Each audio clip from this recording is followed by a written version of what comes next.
Price God. கர்த்தராகிய இயேசுவின் நாமத்தினாலே இந்த அருமையான பயிற்சி பள்ளிக்கு உங்களை வரவேற்கிறேன். பரிசுத்த ஆவியானவரின் மொழிகள் என்ற தலைப்பிலே நாம் தொடர்ந்து தியானித்து கொண்டிருக்கிறோம். நாம் கடைசியாக பார்த்த ஒரு முக்கியமான தலைப்பு உள் உணர்வு, இல்லாவிட்டால் உள்ளான பாடம், இன்ட்யூஷன் என்ற ஒரு மொழியின் மூலமாக தேவன் பரிசுத்த ஆவியானவர் இன்றைக்கு நமக்குள்ளாக வாசம் செய்து நம்மோடு கூட தொடர்புகளை அவர் அதிகப்படுத்தி கொண்டிருக்கிறார் என்று சொல்லி நான் அதை விவரித்து கொடுத்தேன். அதனால் கிறிஸ்துவ வாழ்க்கை என்பது ஒரு தொடர்ந்தேர்ச்சியாக உள்ளே வசிக்கிற பரிசுத்த ஆவியானவரின் ஒரு மிகுதியான செயல்களை தொடர்ந்து அனுபவிப்பது. கிறிஸ்துவ வாழ்க்கை என்பது தேவனோடு கூட நமக்கு ஏற்படக்கூடிய அனுபவங்களை உள்ளடக்கினது. அதனால் நல்ல அனுபவங்கள் நமக்கு ஏற்படும் பொழுது அவைகள் சத்தியத்தை நமக்கு ஊர்ஜிதப்படுத்தக்கூடியவைகளாய் மாறுகிறது. சில வேளை அனுபவங்களை மக்கள் அது இல்லாட்டி கூட பரவாயில்லன்றாங்க. ஆனால் தேவனை குறித்து, தேவனுடைய திட்டங்களை குறித்து, தேவனுடைய வழிநடத்துதலை குறித்து ஒரு நல்ல அனுபவமானது நம்மளை நிலைவரமான விசுவாசத்திலும் அநேகருடைய வாழ்க்கையை மாற்றுவதற்கு நாம் ஒரு பெரிய பயனாளிகளாய் திறந்து வச்சுக்கோங்க கொஞ்சம். ஓகே, அநேகருடைய வாழ்க்கையை மாற்றுவதற்கு நாம் ஒரு பெரிய பயனாளிகளாய் நாம் மாற்றப்பட்டு விடுவோம். அதனால தான் நல்ல அனுபவங்கள் தேவனிடத்திலிருந்து நமக்கு உண்டாக்கப்படுகிறது, அது கொடுக்கப்படுகிறது.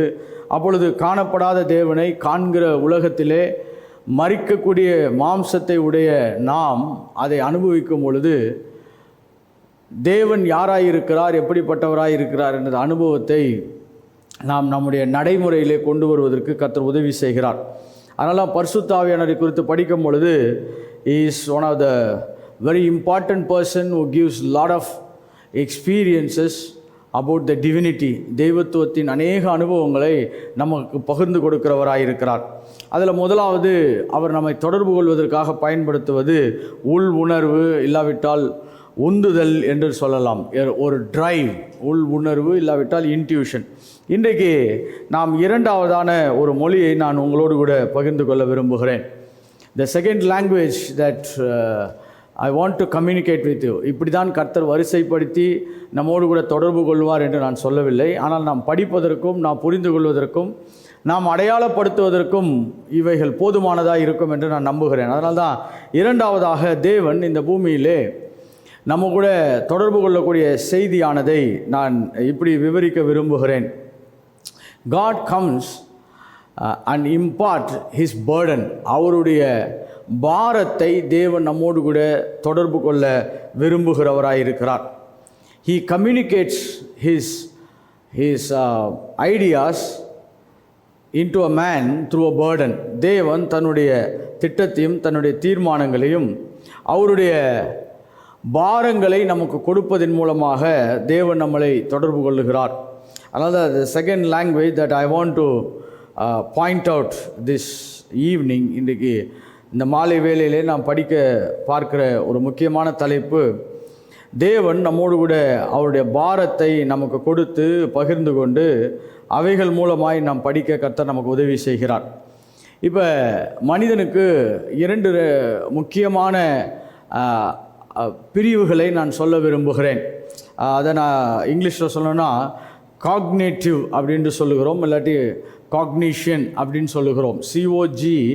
COGNITION அப்படி என்று சொன்னால், காக்னிஷன் என்று சொன்னால் நம்முடைய தொடர்புகளை நாம் எப்படி உண்டாக்கி கொள்ளுகிறோம். ஒருவரோடு கூட தொடர்பு கொள்ளும் பொழுதோ, இல்லாட்டி ஒரு மனிதரோடு கூட தொடர்பு கொள்ளும் பொழுதோ, ஒரு நிலவரங்களோடு நாம் தொடர்பு கொள்வதற்கு காக்னேட்டிவ் ப்ராசஸ்னு ஒன்று இருக்குது. இது மனதை சார்ந்த ஒரு திட்டம், மனதை சார்ந்த ஒரு திட்டம், காக்னேட்டிவ். ஏன் இதெல்லாம் நான் விவரித்து சொல்ல விரும்புகிறேன்னா, அநேக வேளைகளில் தெய்வரகமான மொழிகளை நாம் புரிந்து கொள்வதற்கு தேவனுடைய அந்த விரிவான திட்டங்களை நாம் சரியாக புரிந்து கொள்ள வேண்டியது அவசியமாக இருக்கிறது.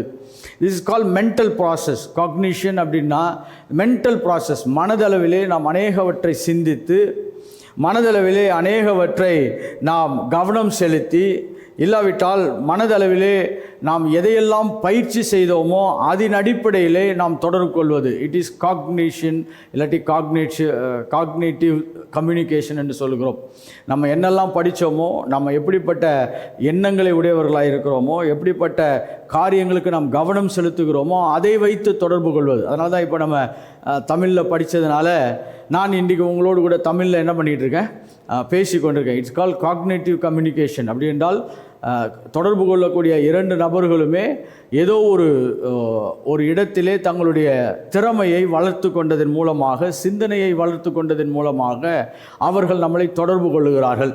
இப்போ இந்த கிளாஸை நான் உங்களுக்கு எடுக்கிறதுக்கு முன்னாடி நான் இதை முதல்ல அசஸ் பண்ணணும். இந்த டைமில் இந்த கிளாஸுக்கு இந்த சப்ஜெக்டை எடுக்கணுமா எடுக்கக்கூடாதா என்பது நான் முடிவெடுக்க வேண்டிய ஒரு முக்கியமான திட்டம்.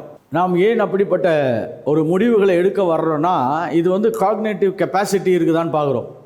இவைகளை சொன்னால், இவைகள் சொல்லப்படும் பொழுது அவைகளை ஏற்றுக்கொண்டு அவைகளை புரிகிற தன்மைக்கு மக்கள் அந்த நிலையில் இருக்கிறார்களா என்பதை நாம் என்ன பண்ணணும், ரொம்ப கவனப்படுத்தி அதை ரொம்ப தெளிவுபடுத்தி நம்ம பார்த்து தான் என்ன பண்ணுறோம், நாம் தொடர்பு கொள்ளுகிறோம். இப்போ அடுத்த ஒரு ப்ராசஸ் இருக்குது. அது என்னென்னா நான் காக்னேட்டிவ் அப்படின்னு சொன்னால் NON அதை போட்டுட்டு COGNITIV நான் காக்னேட்டிவ் கம்யூனிகேஷன் ஒன்று இருக்குது. இது சிந்தனைகளை தாண்டி, நம்முடைய எண்ணங்களை தாண்டி, இது நம்முடைய உள்ளான ஒரு உந்துதலின் அடிப்படையிலே நிறைவேற்றப்படுவது. நான் காக்னேட்டிவ் கம்யூனிகேஷன் அப்படின்னால் உள்ளான ஒரு உந்துதலினாலே, இல்லாவிட்டால் ஒரு உள்ளான அழுத்தத்தினாலே, இல்லாவிட்டால் ஒரு உள்ளான உணர்வுகள் ஒன்று சேர்க்கப்படுகிறதுனாலே உருவாக்கப்படக்கூடிய ஒரு தொடர்பு என்று சொல்லுகிறோம். இப்போ இந்த தொடர்பை ஒருத்தர் யாராவது நம்மளுக்கு உணர்ச்சி வசப்பட்டு நம்ம கூட பேசுகிறாங்கன்னு வச்சுக்கோங்களேன், மோட்டிவேஷன்னு சொல்கிறோம் பாருங்கள். மோட்டிவேஷனில் பார்த்திங்கன்னா நம்மளுக்கு உள்ளே இருந்து ஏதோ ஒன்று செய்யணும்னு என்ன பண்ணுகிறது, ஒரு ஒரு ஒரு உந்துதல் ஏற்படுகிறது, இல்லாவிட்டால் அதை நோக்கி நகரக்கூடிய ஒரு ஆசை, விருப்பம் ஏற்படுகிறது. இப்போ நீங்களே யோசித்து பார்க்கலாம், இவங்க ஒரு சிலதை சொன்னாங்க, ஆனால் நம்மளுக்கு இப்போ உள்ளேருந்து என்ன பண்ணுகிறது, ஒரு உணர்வு மண்டலங்கள் திறக்கப்படக்கூடியதாக இருக்கிறது. இதுதான் நான் காக்னேட்டிவ் கம்யூனிகேஷன் சொல்லுவோம். அப்படி என்றால் அவங்க வார்த்தைகள் நம்மளுக்கு புரிந்து கொள்ளக்கூடிய சிந்தனைகளை தாண்டி ஒரு உள் உணர்வுகளை அவர்கள் தூங்கவும் துடுப்பு போட்டு விடவும் அது ஏவுகணையாக இருக்கிறது. ஏன் இதை இவ்வளோ கஷ்டப்பட்டு சொல்ல விரும்புகிறேன் என்று சொன்னால், அநேக வேளைகளிலே 70% தெய்வீக மொழிகள் நான் காக்னேட்டிவ் கம்யூனிகேஷன்ஸில் தான் இருக்குது. அப்படி என்றால் அது சிந்தனைகளிலும், நாம் யோசிக்கக்கூடிய திறன்களிலும், நம்மளால் பயிற்சி எடுக்கப்பட்ட ஒரு முறைகளிலே அவைகள் இல்லை. நான் காக்னேட்டிவ் கம்யூனிகேஷனாக அது உள்ளே நடக்குது, ஒரு உந்துதல் ஏற்படுகிறது, ஒரு உணர்வு மாற்றங்கள் ஏற்படுகிறது, ஒரு அசைவு நமக்குள்ளாக ஏற்படுகிறது. இவைகளை வைத்து தேவன் 70% என்ன பண்ணுகிறாராம், நம்ம கூட அவர் கம்யூனிகேட் பண்ணுகிறார். இப்போ இதுக்கு நான் நிறைய அண்டர்ஸ்டாண்ட் பண்ணேன். அது மட்டும் இல்லாதபடி அநேக பரிசுத்தவான்களுடைய அவங்களுடைய கணக்கெடுப்புகளின் படி பார்த்தாலும் அவங்களும் அதை தான் சொல்கிறாங்க. 30 and 70 நான் காக்னேட்டிவ் கம்யூனிகேஷனில் இருக்குது, 30 தான் காக்னேட்டிவ் கம்யூனிகேஷனில் இருக்குது. அப்படின்னா நம்ம கூட டைரெக்டாக சத்தம் கேட்குறது, இல்லாவிட்டால் ஒரு தேவதூதர்கள் இடைப்படுவது, இல்லாட்டி தேவன் யாரையாவது ஒரு மனிதர்களை அனுப்பி ஒரு நேரடியான தொடர்பின் மூலமாக நம்மளை வழி நடத்துவது, அதெல்லாம் தாண்டி நாம் ஒரு இடத்துக்கு போகும்பொழுது உள்ளான அசைவு ஏற்படுகிறது. என்ன சொல்கிறோன்னா, எனக்குள்ள ஒரு மாற்றம் வந்துச்சுங்க, எனக்குள்ள ஒரு ஒரு ஒரு உற்சாகம் வந்துருச்சு, எனக்குள்ள ஒரு தைரியம் வந்துருச்சு, எனக்குள்ளே இருந்த ஒரு சில பய நிலைகளெல்லாம் மாறிடுச்சுன்னு சொல்லும் பொழுது நம்ம எதை பேசிக்கிட்டு இருக்கோம்னா, something which cannot be processed by mind. நம்மளுடைய மனதினால் அவைகளை அளவிட முடியாதவைகளை நாம் பேசி கொண்டிருக்கிறோம். அதனால தான் இன்றைக்கு இந்த நான் காக்னேட்டிவ் கம்யூனிகேஷனில் தான் தேவன் அதிகமாய் தொடர்பு கொள்வதனால முதல்ல நான் பேசினது உள் உணர்வுகள், இல்லாவிட்டால் உள்ளான பாடங்கள் மூலமாய் தேவன் பேசுகிறார். இன்றைக்கு தெய்வீக பாரங்களை தேவன் கொடுத்து நம்மோடு கூட இடைப்படுகிறவராய் இருக்கிறார் என்று நான் விவரித்து சொன்னேன். இப்போ இதற்கு சில ஆதாரங்களை நான் எடுப்பதற்கு முன்பாக இந்த தெய்வீக பாரம், the burden of the Lord, தேவனுடைய பாரம் எப்படி நமக்கு அடைய தேவன் திட்டம் வைத்திருக்கிறார் என்பதை சில சம்பவங்கள் மூலமாய் நான் இணைக்க விரும்புகிறேன். நீங்கள் மோசேயினுடைய வாழ்க்கையில் யாத்திராகமும் 2ஆம் அதிகாரம் 11ஆம் வசனம் 12ஆம் வசனத்தை நாம் வாசிக்கும் பொழுது, யாத்திராகமும் 2ஆம் அதிகாரம் 11ஆம் வசனம் 12ஆம் வசனம். மோசே பெரியவனான காலத்தில் அவன் தன் சகோதரரிடத்தில் போய் அவர்கள் சுமை சுமக்கிறதை பார்த்து தன் சகோதரராகிய எபிரேயரில் ஒருவனை ஒரு எகிப்தியன் அடிக்கிறதை கண்டு தன் சகோதரனாகிய எபிரேயனை ஒரு எகிப்தியன் அடிக்கிறதை கண்டு அங்கும் இங்கும் பார்த்து ஒருவனும் இல்லை என்று அறிந்து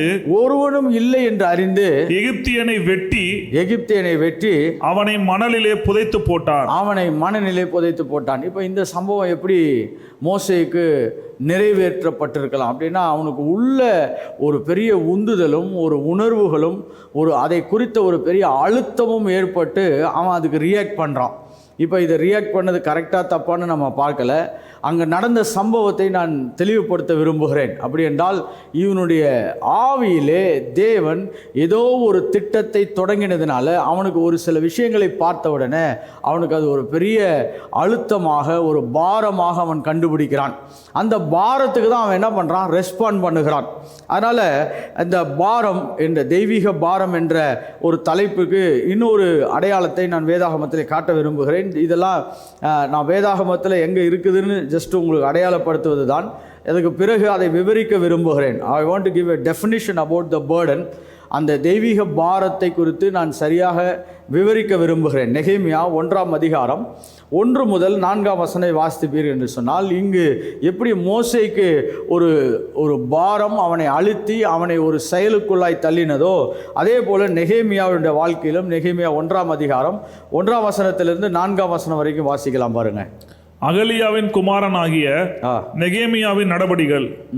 20ஆம் வருஷம் கிஸ்லேயு மாதத்தில் நான் சூசான் எனும் அரண்மனையில் இருக்கும்போது சம்பவித்தது என்னவென்றால், என் சகோதரரில் ஒருவனாகிய ஆனானியும் வேறே சில மனுஷரும் யூதாவில் இருந்து வந்தார்கள். அவர்களிடத்தில் நான் சிறையிருப்பில் மீண்டு தப்பின யூதரின் செய்தியையும் எருசலேமின் செய்தியையும் விசாரித்தேன். எருசலேமின் செய்தியை நான் விசாரித்தேன். யூதாவின் செய்தியும் எருசலேமின் செய்தியும் அவர் என்ன பண்றாரு, அவர் விசாரிக்கிறார். Just straight. இது காக்னேட்டிவ் கம்யூனிகேஷன். அப்படி என்றால் தன்னுடைய அறிவை வைத்து, தன்னுடைய உணர்வு மண்டலங்களை வைத்து, தன்னுடைய திறமைகளை வைத்து அவர் கேட்டு தெரிந்துகிறார். சரிங்களா? வாசிக்கலாம். அதற்கு அவர்கள் சிறையிருப்பிலே மீந்திருக்கிறவர்கள் அந்த தேசத்திலே மகா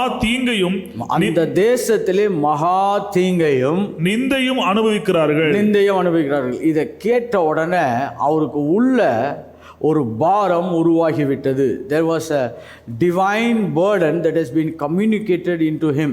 அவருக்குள்ளாக ஒரு தெய்வீக பாரம் அவருக்குள்ளாக அவர் அதற்கு ஒரு திட்டவட்டமான தீர்மானமான முடிவுகளை எடுக்க ஆரம்பிக்கிறார். அவர் ஜெபம் பண்ணுறாரு, உபவாசிக்கிறாரு, பின்பு ராஜாட்ட போய் பேசுகிறாரு, அப்புறம் அலங்கெல்லாம் கட்டுறாரு. ஆனால் அது எங்கேருந்து ஸ்டார்ட் ஆகுது என்று சொன்னால், அவருக்கு உள்ளாக ஒரு தெய்வீக தூண்டுதல், ஒரு உணர்வு மண்டலங்களில் ஒரு மாற்றம் ஏற்படுகிறது. அந்த மாற்றத்தை தான் நான் என்ன சொல்றேன்னா தெய்வீக பாரம் என்று நான் சொல்ல விரும்புகிறேன். இப்போ பவுலுக்கும் அப்போஸ்தலர் 9ஆம் அதிகாரம் 16ஆம் வசனத்தில் நீங்கள் வாசிப்பீர் என்று சொன்னால், அப்போஸ்தலர் 9ஆம் அதிகாரம் 13ஆம் வசனம், பவுலுக்கு ஏற்பட்ட இந்த மாற்றம். ஏன்னா இந்த தெய்வீக பாரத்தை சுமந்தவர்கள் வேதத்தில் அநேகம் பேர் இருக்கிறார்கள். நான் அங்கும் இங்குமாக ஒரு சில அடையாளங்களை நான் முதலாவது வைக்க விரும்புகிறேன். அப்போஸ்தலர் 9ஆம் அதிகாரம் 16ஆம் வசனம், அவன் என்னுடைய நாமத்தின் நிமித்தம் எவ்வளவாய் பாடுபட வேண்டும் என்பதை நான் அவனுக்கு காண்பிப்பேன் என்றார். நான் அவனுக்கு காண்பிப்பேன் அப்படின்னா இப்போ எப்படி காமிக்க போறாரு அப்படின்னா, இப்போ பாருங்க, பவுல் அநேக பாடுகள் பட்டார். நீங்கள் வேதாகமத்தில் நிறைய இடங்களில் பார்க்கலாம். அவர் அநேக பாடுகளை பட்டிருக்கிறார். அந்த பாடுகளெல்லாம் அவர் படுறதுக்கு அவருடைய அழைப்பே என்னன்னா, எனக்காக அவன் எவ்வளோ கஷ்டப்படணும்னு நான் என்ன பண்ண போகிறேன், நான் அதை காண்பிக்க போகிறேன். எப்படி காண்பிக்க போகிறார்? எங்கும் எழுத்துக்களின் அடிப்படையில் காண்பிக்கப்படவில்லை.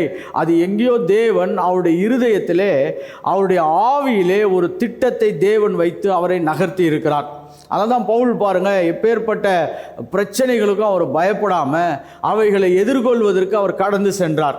அவருக்கு சிறைச்சாலை ஆனாலும் சரி, அவருக்கு எதிர்ப்பறையாக மக்கள் எழுப்பினாலும் சரி, சில வேளையிலே இயற்கை சீற்றங்கள் வந்தாலும் சரி, அவர் அந்த பாடுகளை சந்திப்பதற்கு தனக்குள்ளாக இருந்த ஒரு உள்ளான பாரம் அவரை இயக்கி கொண்டே இருந்துச்சு.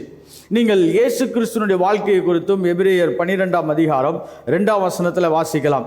இவைகளை நான் உங்களுக்கு சற்று அடையாளப்படுத்துகிறேன். ஏனென்றால் இந்த தெய்வீக பாரத்திலே இயங்கின அநேக பரிசுத்தவான்கள் இந்த வேதாகமத்தில் இருக்கிறாங்க. நாம் ஒரு சிலரை தான் நாம் மையப்படுத்தி பார்க்கிறோம். இப்போ இயேசு கிறிஸ்துவும் எப்படிப்பட்ட ஒரு பாரத்தை உடையவராய் அவர் பூமியிலே வேலை செய்தார் என்பதை பார்க்கலாம். எபிரேயர் 12ஆம் அதிகாரம் 2ஆம் வசனம். அவர் தமக்கு முன் வைத்திருந்த சந்தோஷத்தின் பொருட்டு அவமானத்தை எண்ணாமல் சிலுவையை சகித்து தேவனுடைய சிங்காசனத்தின் வலது பார்சத்தில் வீற்றிருக்கிறார். தேவனுடைய வலது பார்சத்தில் என்ன பண்ணிருக்கிறார்? அவர் வீற்றிருக்கிறார். இப்ப என்ன ஒரு தெய்வீகமான பாரத்தை சுமந்து கொண்டு தனக்கு ஏற்பட்ட அவமானங்கள் நிந்தைகள் எல்லாம் பெருசா பார்க்காம அவர் சிலுவையிலே சம்பாதிக்க போகிற அநேக திட்டங்களை அவர் தெய்வீகமாய் பார்த்தார்.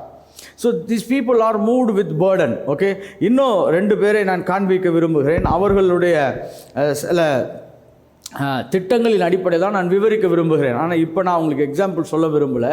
ஏனென்று சொன்னால் முதலாவது இப்போ இந்த பாரம் என்றால் என்ன என்று சொல்ல விரும்புகிறேன். அதற்கு நம்ம 2 பேரை நான் துல்லியமான எக்ஸாம்பிள்ஸ் காண்பிக்க விரும்புகிறேன். இந்த தெய்வீக பாரம் என்றால் என்ன? தேவனுடைய ஆசை, இல்லாவிட்டால் தேவனுடைய திட்டம், தேவனுடைய விருப்பம், இவைகளை நம்முடைய ஆவியிலே தேவன் கொண்டு வந்து சேர்ப்பது. ஆமாம், தேவனுடைய ஆசைகள், தேவனுடைய விருப்பங்கள், தேவனுடைய திட்டங்கள், இவைகளை தேவன் என்ன பண்ணுறாரு? நம்முடைய ஆவியிலே கொண்டு வந்து என்ன பண்ணுறாராம்? சேர்க்கிறார். It is been implanted in our spirit. நம்முடைய ஆவியிலே தேவன் அவைகளை கொண்டு வந்து என்ன பண்ணுறாரு? அவைகளை சேர்க்கிறவராக இருக்கிறார். முதலாவது இதை நம்ம கொஞ்சம் கரெக்டாக நம்ம புரிஞ்சுக்கணும். என்னென்னா, the weight from the realm of God is being deposited in our spirit. தேவனுடைய பாரம், ஓகே, பாரம் என்று சொன்னால் வெயிட் அப்படின்னு சொல்லலாம். அந்த வெயிட்டையும் நான் கொஞ்சம் உங்களுக்கு எக்ஸ்பிளைன் பண்ண விரும்புகிறேன். ஏன்னா இதெல்லாம் ஒரு டெக்னிக்கலான டேர்ம். இதை நம்ம கரெக்டாக புரிஞ்சுக்கிட்டோன்னா நம்முடைய செயல்பாடுகள் இன்னும் ரொம்ப துல்லியமாக இருக்கும். The weight from the realm of God are deposited in our spirit. தேவன் வசிக்கக்கூடிய காணப்படாத உலகத்திலே இருக்கக்கூடிய தேவனுடைய அந்த திட்டங்கள், தீர்மானங்கள், தேவனுடைய வரைபடங்கள் எல்லாம் நம்முடைய ஆவியிலே கொண்டு வந்து சேர்க்கப்படுவது. It is been deposited in our spirit. Okay, சரி, ஏன் இதை நம்ம பாரம் என்று சொல்லுகிறோம், இல்லாவிட்டால் ஆங்கிலத்தில் வெயிட் என்று சொல்லுகிறோம்? ஓகே, அப்படின்னா இதை இன்னும் ரொம்ப சிம்பிளாக நான் சொல்ல விரும்புகிறேன். பாருங்கள், a purpose or a intention, தேவனுடைய நோக்கம், இல்லாவிட்டால் தேவனுடைய எதிர்பார்ப்பு, இல்லாவிட்டால் தேவனுடைய திட்டங்கள் இந்த பூமியிலே நிறைவேற்றப்பட வேண்டும் என்று சொல்லி தேவனுடைய எதிர்பார்ப்புகள் அப்படின்னு சொல்லலாம். இந்த வெயிட் என்று சொன்னால் நான் ஏதோ ஒரு காரியத்தை என்னுடைய சரீரத்தில் சுமப்பதை நம்ம ஈஸியாக புரிஞ்சுக்கிறோம். ஆனால் நம்முடைய ஆவியிலே, நம்முடைய சிந்தனைகளிலே சிலவற்றை நாம் சுமந்து கொண்டிருக்க முடியும். இதை தான் தேவனும் சுமந்து கொண்டிருக்கிறார். The plans, the purposes, the divine orchestrated events are been suspended in his thoughts or in his mind or in his heart. தேவனுடைய ஆசைகள், விருப்பங்கள், எதிர்பார்ப்புகள், திட்டங்கள், இவைகள் எல்லாம் அவருடைய இருதயத்திலே அவைகள் அவரை இயங்கும்படியாய் நகர்த்தி கொண்டிருக்கிறது. அதை தான் நம்ம வெயிட் என்று சொல்லுகிறோம். ஸோ இப்போ அதை நல்லா புரிஞ்சுக்கணும். பாருங்கள், தேவனுடைய பாரம் என்று சொன்னால் காணப்படாத உலகத்தில் இருக்க தேவனுடைய திட்டங்கள், தீர்மானங்கள், அதெல்லாம் ஒரு அழுத்தம் போல நம்முடைய ஆவியிலே வந்து என்ன பண்ணப்படுகிறது? அவைகள் ஒருங்கிணைக்கப்படுகிறது. இப்போ இது யாருக்கு நடக்கிறதுன்னு பார்த்தீங்கன்னா, அவரோடு கூட தொடர்பில் இருக்கிறவர்களும் அவரோடு கூட இணைந்து வேலை செய்கிற விரும்புகிறவர்களுக்கு மட்டும்தான் இது நிறைவேறுகிறது. ஓகே, இது எல்லாருக்குமே நிறைவேறுகிறது. This language is not communicated with every one. It is communicated with people who are really interested to co-labor with him. அவரோடு கூட இணைந்து அவருடைய திட்டத்திலே நான் இணைக்கப்படுவதற்கு நான் விருப்பமாக இருக்கிறேன் என்பவர்களோடு மட்டும்தான் அவைகள் என்ன பண்ணுகிறது? அவைகள் இயங்கி கொண்டிருக்கிறது. அது எல்லாரோடையும் அது வேலை செய்கிறது கிடையாது. So the weight of God, தேவனுடைய பாரம் அப்படி என்றால் தேவனுடைய ஆசைகள், விருப்பங்கள், எண்ணங்கள், நோக்கங்கள், அவருடைய வரைபடங்கள் எல்லாம் ஆவி மண்டலத்திலிருந்து ஒரு மனிதனுக்குள்ளாக அவருடைய சிந்தனைகளிலே அவைகள் என்ன பண்ணப்படுகிறது? நம்முடைய ஆவியிலே வந்து ஒருங்கிணைக்கப்படுகக்கூடியவைகளாக இருக்கிறது. ஹல்லேலூயா. ஸோ இதை தான் நம்ம என்ன சொல்கிறோன்னா தேவனுடைய பாரம் என்று சொல்லுகிறோம். இதை நான் ஒரு சில நிலைகளிலே விவரிப்பது ரொம்ப நல்லது. ஏன்னா நம்ம பாரங்களை எடுத்து போடுன்னு சொல்லி தான் நம்ம ரொம்ப ஜெபம் பண்ணியிருக்கோம். கரெக்டாக, கர்த்தாவே எனக்கு எந்த பாரமுமே வரக்கூடாது. பாருங்கள், பாரங்கள் என்பது தேவனிடத்திலிருந்து வரக்கூடியவைகளை குறித்து பேசுகிறேன். ஆனால் இந்த அழுத்தங்கள்னு ஒன்று இருக்குது, த அப்ரெஷன்ஸ் ஆர் ஹெவினஸ், அது பிசாசினிடத்திலிருந்து வரக்கூடியவைகள். இதை தான் நான் இன்றைக்கு சற்று உங்களுக்கு ஜஸ்ட்டு கொஞ்சம் விலக்கி சொல்ல விரும்புகிறேன். ஏன்னா பாரத்துக்கும் நம்மளுக்கு தேவனுடையத்திலிருந்து வருகிற பாரத்துக்கும் பிசாசினத்திலிருந்து வருகிற அழுத்தத்துக்கும் வித்தியாசம் தெரியலனா, இப்போ நம்ம ரெண்டுத்தையும் வச்சு என்ன பண்ணுவோம், ஒரு மிகப்பெரிய குழப்பத்துக்குள்ளாய் நாம் கடந்து சென்று விடுவோம். அதனால் அதை நான் கொஞ்சம் உங்களுக்கு சரி செய்து உங்கள் சிந்தனைகளிலே பலப்படுத்தும்படியாக நான் விரும்புகிறேன். இந்த பாரங்களையும் அழுத்தங்களையும் நான் சற்று விவரிக்க விரும்புகிறேன். இதுக்கு தான் நான் எக்ஸாம்பிளாக நோவாவை எடுக்க விரும்புகிறேன். நோவாவினுடைய லைஃபு நம்மளுக்கு தேவனுடைய பாரங்களை அவர் சுமந்தவர். He is one of the profound person to carry the burden of the Lord. நோவாவுக்கு தேவன் தன்னை வெளிப்படுத்தி, இப்படியாக நீ ஒரு பேழையை கட்ட வேண்டும், இப்படியாக சில தீர்மானங்களை நீ நிறைவேற்ற வேண்டும் என்று சொல்லி யாருக்கு சொல்கிறாரு? நோவாவுக்கு சொல்கிறார். இந்த திட்டத்தையும் இந்த தீர்மானங்களையும் இவன் எத்தனை ஆண்டுகள் சுமந்தான்னு கேட்டிங்கன்னா 100 ஆண்டுகள் சுமந்துருக்கிறான். எப்படி அந்த பேழையை அவர் கட்டி முடித்து அவர் பிரசங்கம் பண்ணி அவர் சில காரியங்களை நிறைவேற்றுவதற்கு கிட்டத்தட்ட 100 ஆண்டுகள் அங்கே பயன்படுத்தப்பட்டிருக்குது. அப்போ 100 ஆண்டுகள் ஒரு மனிதன் அவரோடு கூட இணைக்கப்பட்டு அவருடைய பாரத்தை இவர் சுமந்திருக்கார் பூமியில். So Noah is one of the finest person to understand he has carried the burden of the Lord. இப்போ தேவனுடைய திட்டங்கள் என்று சொல்லும் பொழுது பாருங்கள், இம்மிடியேட்டாக நடந்துருச்சுன்னா அது நம்மளுக்கு ரொம்ப ஈஸியாக இருக்கும். கர்த்தர் ஒன்று சொன்னாருங்க, அது நடந்துருச்சு, நிறைவேறிடுச்சு, எல்லாமே என்ன ஆயிடுச்சு, கிளியர் ஆகிடுச்சு. ஸோ அதனால் நான் சொல்லுவேன், கர்த்தர் என்ன சொன்னாரோ அதை என்ன பண்ணிட்டார், நிறைவேற்றார். ஆனால் 100 ஆண்டுகள் ஒரு மனிதன் இப்படியாக அவன் வேலை செய்ய வேண்டும் என்று சொன்னால் அவன் இருதயம் தேவனுடைய பாரங்களை சுமந்தால் மட்டும்தான் அது நிறைவேற்றப்பட முடியும். To have a long lasting, to produce a long lasting result, ஒரு தீர்மானமான, ஒரு நிறைவேற்றப்படக்கூடிய, ஒரு நீண்ட தொடர்புடைய திட்டங்களை நிறைவேற்றுவதற்கு அவன் பாரங்களை சுமந்தவனாய் இருப்பது மிக மிக அவசியமாக இருக்கிறது. இப்போ பாரங்களை சுமக்கிறவன் பாருங்கள், இந்த நோவாவுடைய லைஃப்பில் நீங்கள் கொஞ்சம் கவனித்து பார்த்தீங்கன்னா அவன் யாரை பற்றியுமே என்ன பண்ணியிருக்க மாட்டான், கவலைப்பட்டிருக்க மாட்டான். அநேகம் பேர் அவனை என்ன பண்ணியிருக்கலாம், சில வேலைகளில் அவனோடு கூட பேசியிருக்கலாம், ஏப்பா ஒரு தேவையில்லாத வேலையை செய்துன்னு இருக்கிறேன். 100 ஆண்டுகள் ஒருத்தர் வேலை செய்கிறாங்க, மழை வருதுன்றான், இப்படியாக கர்த்தர் இந்த பூமியை என்ன பண்ண போகிறாரு, சரி செய்ய போகிறார் என்று சொல்லி நீதியை குறித்து பிரசங்கம் பண்ணுறான். இதெல்லாம் பிரசங்கம் பண்ணி கடைசியில் 8 பேர் தான் என்ன பண்ணப்படுறாங்க, அந்த பேழைக்குள்ளாய் கடந்து செல்லுகிறார்கள். ஸோ இவன் ஏன் இப்படி ஒரு அப்சசிவ் ஒரு ஒரு ஒரு இவ்வளோ பெரிய ஒரு முயற்சியில் இவன் ஈடுபட்டானா, இவன் தேவனுடைய பாரத்தை சுமந்தவன், தேவனுடைய பாரத்தை சுமந்தவன். எப்படி இவனுடைய ஆசைகளெல்லாம் இப்படி ஒரு மாற்றத்தை சந்தித்திருக்குதுன்னா, அவனுடைய ஆவியிலே தேவனுடைய பாரத்தை அவன் பதிவிறக்கம் செய்து கொண்டான். It has been downloaded in his spirit. So தேவன் பெரிய பெரிய அசைவுகளை நம்முடைய வாழ்க்கையில் கொண்டு வருவதற்கு அவர் பயன்படுத்தக்கூடிய ஒரு முக்கியமான தொடர்புகள் என்று சொன்னால், முக்கியமான மொழி என்னவென்று சொன்னால், தேவனுடைய பாரங்களை நமக்கு கர்த்தர் என்ன பண்ணுறார், நம்முடைய ஆவியிலே அவைகளை கொண்டு வந்து சேர்க்கிறார்.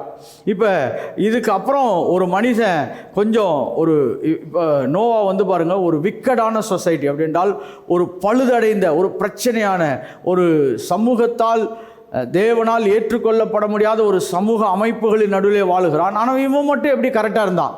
ஏனென்றால் இவனுடைய ஆவியிலே அந்த பாரம் இவனை என்ன பண்ணுகிறது, அழுத்தி அதை நகர்த்தக்கூடியதாக இருக்கிறது. What has affected his appetite to live for God. இப்படி தேவனுக்காக வாழ்வதற்கு அவன் இப்படி மாறிவிட்டான் என்று கேட்டீங்கன்னா, இதான் தேவனுடைய பாரம். இதே மாதிரி இன்னொரு மனிதனை வேதாகமத்தில் நம்ம அதிகமாக பார்க்கலாம். அவன் யார் என்று சொன்னால் லோத்து. அநேக வேளைகளில் நம்ம லோத்துவை என்ன சொல்லுவோன்னா, அவன் ஒரு பிரச்சனையானவன், ஆபிரகாமுக்கு விரோதமாக கடந்து போனான். கரெக்டு தான், ஆபிரகாமுக்கு விரோதமாக கடந்து போனான். அவன் போய் ஒரு பிரச்சனையான இடத்துல போய் என்ன பண்ணுறான், வாழுகிறான். ஆனால் அங்கே நடந்த ஒரு முக்கியமான சம்பவத்தை நீங்கள் யோசித்து பார்த்தீங்கன்னா, அவன் தன் பிள்ளைகளை அவன் எந்த விதமான உலக அமைப்புகளிலும் ஈடுபடுத்தாதபடி அவர்கள் கன்னிகளாய் வாழ்ந்து வந்தார்களாம். எப்படி வாழ்ந்து வந்தாங்களா? இது எப்படிங்க ஒரு மனுஷனால் முடியும்? ஏன்னா இவனுக்குள்ள ஒரு தெய்வீகமான பாரம் இருந்துச்சு, நாங்கள் பரிசுத்தமாய் தான் வாழ வேண்டும் என்று சொல்லி. இது very profound statement of about லோத்தினுடைய லைஃப்பில் பார்த்தீங்கன்னா, அவனுடைய பிள்ளைகள் ஒரு பரிசுத்தமான வாழ்க்கை வாழ்ந்திருக்கிறார்கள். What has affected his life and how he had that appetite to live for that. அப்படிப்பட்ட ஒரு பசித்தாக உள்ளவனா எப்படி வாழ்ந்திருக்கிறானா, அவனுடைய ஆவியிலே ஒரு மாபெரும் அழுத்தமும் பாரமும் ஏற்பட்டதுனால தான் அவன் அதை நிறைவேற்றுவதற்கு அவனால் முடிந்தது என்று சொல்லி நான் ஆழமாய் நம்புகிறேன்.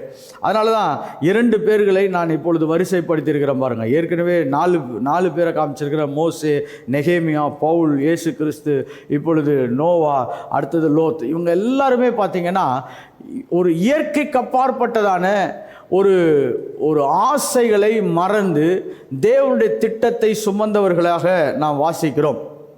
அப்போ இன்றைக்கி அந்த பேர்டன் ஆஃப் த லார்டை நான் இன்னும் சற்று விவரிக்க விரும்புகிறேன். தெய்வீகமான பாரத்தை நாம் பூமியிலே சுமப்பதற்கு இன்னொரு அருமையான வசனத்தை நான் வாசிக்க விரும்புகிறேன். என்னாகமம் 11ஆம் அதிகாரம் 11ஆம் வசனம்.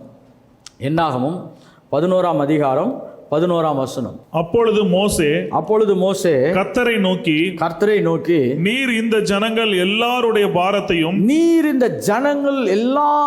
பாரத்தையும் என்மேல் சுமத்ததினால் உமது அடியானுக்கு உபத்திரவம் வரப்பண்ணினதென்ன.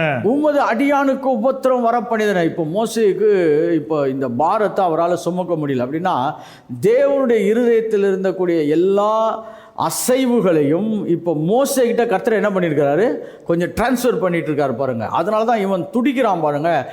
எனக்கு ஏன் இவ்வளோ பிரச்சனை? இப்போ சில வேளைகளில் நம்ம கூட சில ஆதங்கமான சில ஸ்டேட்மெண்ட் சொல்லுவோம். ஏன் எனக்கு இப்படி அப்படின்னு கேட்டிங்கன்னா, இவைகள் எண்ணங்களினால் உருவானது கிடையாது.